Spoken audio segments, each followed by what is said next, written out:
Selamat pagi, Ibu, Bapak, Saudaraku yang dikasihi Tuhan. Senang sekali saya Dwi Prastio atau yang biasa dipanggil DP dapat kembali menyapa saudara-saudariku di dalam Tuhan melalui sapaan dan renungan pagi GKI Salatiga.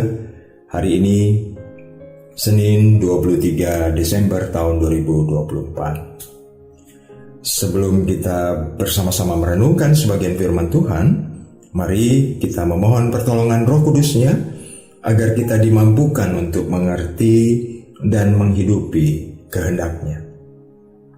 Mari kita berdoa. Ya Tuhan yang Maha Baik, kami bersyukur untuk hidup dan kehidupan yang Tuhan masih karuniakan kepada kami semua hingga saat ini. Tolonglah kami untuk dapat menjalani kehidupan seturut dengan kehendak-Mu, menghadirkan hidup bijaksana, adil, dan beribadah di dalam dunia sekarang ini, sementara kami menantikan kedatangan-Mu. Di dalam nama Yesus kami berdoa. Ibu, Bapak, dan saudaraku yang dikasihi Tuhan, renungan pagi ini saya beri judul, Dia tinggal di antara kita, membela hak asasi manusia.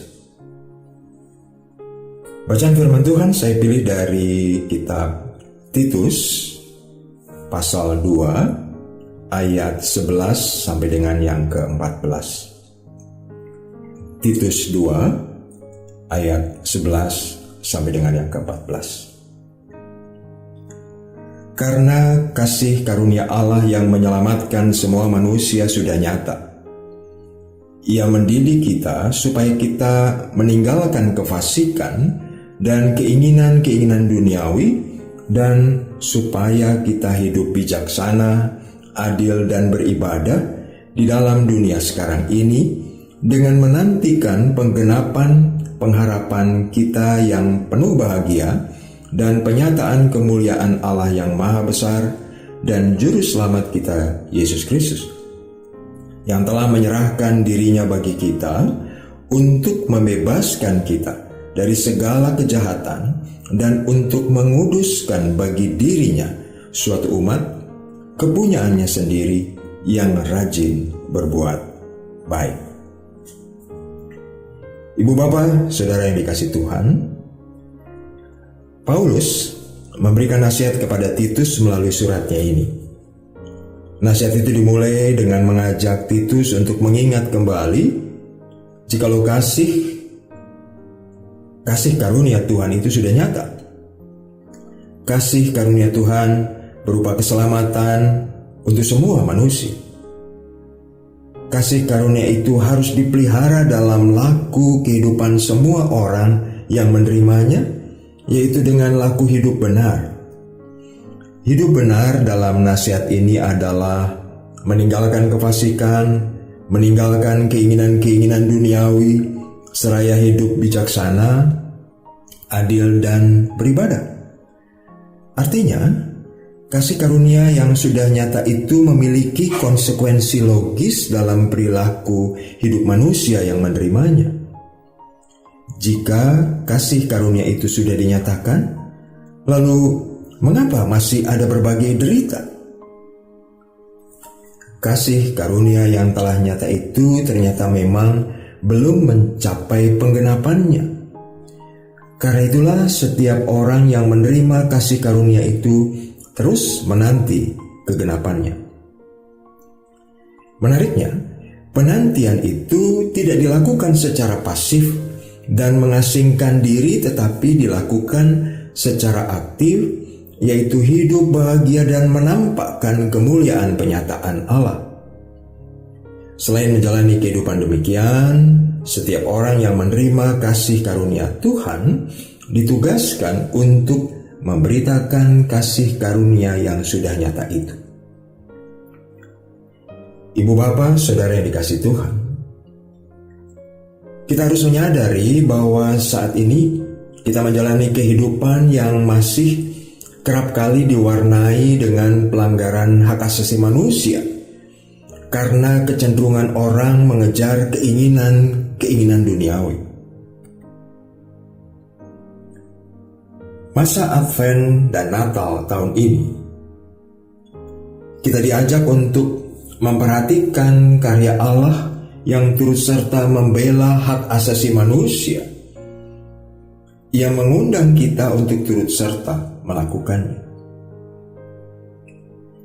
Hak asasi manusia atau yang biasa kita kenal dengan singkatan HAM merupakan hak yang melekat pada diri manusia, bersifat kodrati dan fundamental. Hak itu merupakan anugerah dari Allah.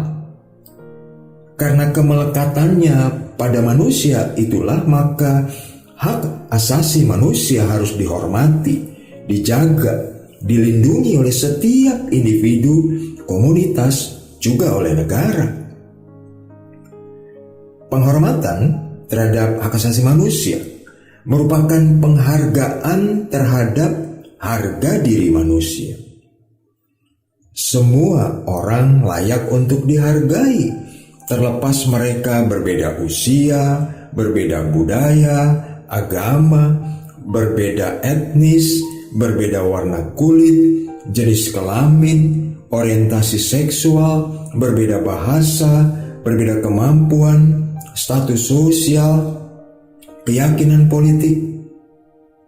Semua individu layak untuk dihormati.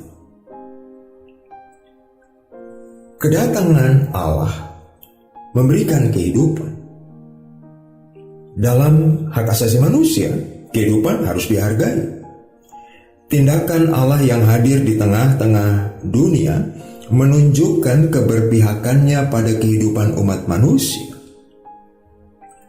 Melalui Titus 2 ayat 11 sampai dengan 14 yang kita baca tadi, kita diharapkan memahami bahwa Allah telah berinkarnasi menjadi manusia dalam diri Yesus Kristus untuk memberikan kehidupan kepada umat manusia tanpa kecuali. Dan selanjutnya, kita sebagai pengikutnya diharap mewujudkan kehidupan dalam kasih bagi semua orang.